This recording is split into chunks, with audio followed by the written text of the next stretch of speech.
നമസ്കാരം, കൊട്ടാരക്കര മീഡിയയിലേക്ക് സ്വാഗതം. പേരാമ്പ്രയിലെ പോലീസ് സംഘർഷം പോലീസ് മനഃപൂർവ്വം സൃഷ്ടിച്ചതാണെന്ന ആരോപണവുമായി Shafi Parambil M P. Police Congress പ്രവർത്തകർ തമ്മിൽ പേരാമ്പ്രയിലുണ്ടായ സംഘർഷത്തിൽ പരിക്കേറ്റ ഷാഫി പറമ്പിൽ എം പി മാധ്യമങ്ങളെ കണ്ടു. പരിക്കേറ്റ് ചികിത്സയിലായിരുന്ന ഷാഫി പറമ്പിൽ 12 ദിവസങ്ങൾക്ക് ശേഷമാണ് പൊതുവേദിയിലേക്ക് എത്തി സംഘർഷത്തെക്കുറിച്ച് വിശദീകരിക്കുന്നത്. ഞങ്ങൾ നേരിട്ട പോലീസ് മർദ്ദനത്തിന് ഉൾപ്പെടെ കാരണമാണ് എന്ന് ഉറച്ചു വിശ്വസിക്കുന്ന ശബരിമല വിഷയത്തിൽ ആദ്യം പറയാൻ ആഗ്രഹിക്കുന്നത്.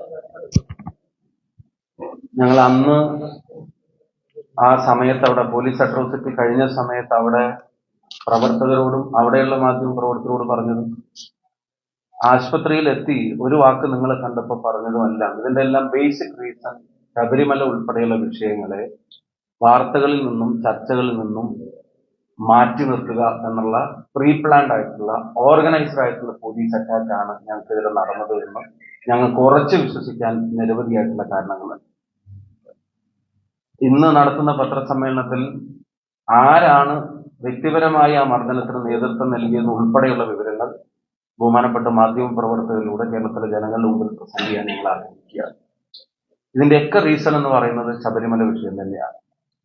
ഗവൺമെന്റിന് നിൽക്കക്കള്ളിയില്ലാതെ പിടിച്ചു നിൽക്കാൻ കഴിയാത്ത കൊള്ളയ്ക്കാണ് ദേവസ്വം ബോർഡുകളുടെ അറിവോടെ, ദേവസ്വം അംഗങ്ങളുടെയും പ്രസിഡന്റുമാരുടെയും അനുമതിയോടെ അവിടുത്തെ ഉദ്യോഗസ്ഥരും കുറെ തട്ടിപ്പുകാരും ചേർന്ന് നടത്തിയത് എന്നുള്ളതിന്റെ വാർത്തകളാണ് ഓരോ ദിവസവും പുറത്തു വന്നുകൊണ്ടിരിക്കുന്നത്.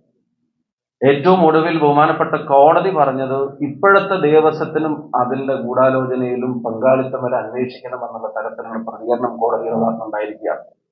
ഇനി ആ ദേവസ്വം ബോർഡിനെ മാറ്റി നിർത്താൻ ഈ ഗവൺമെന്റ് മടിക്കുന്നുണ്ടെങ്കിൽ അതിന്റെ കാരണം ദേവസ്വം ബോർഡ് കൊണ്ട് ഇതിന്റെ പങ്കാളിത്തം അവസാനിക്കുന്നില്ല.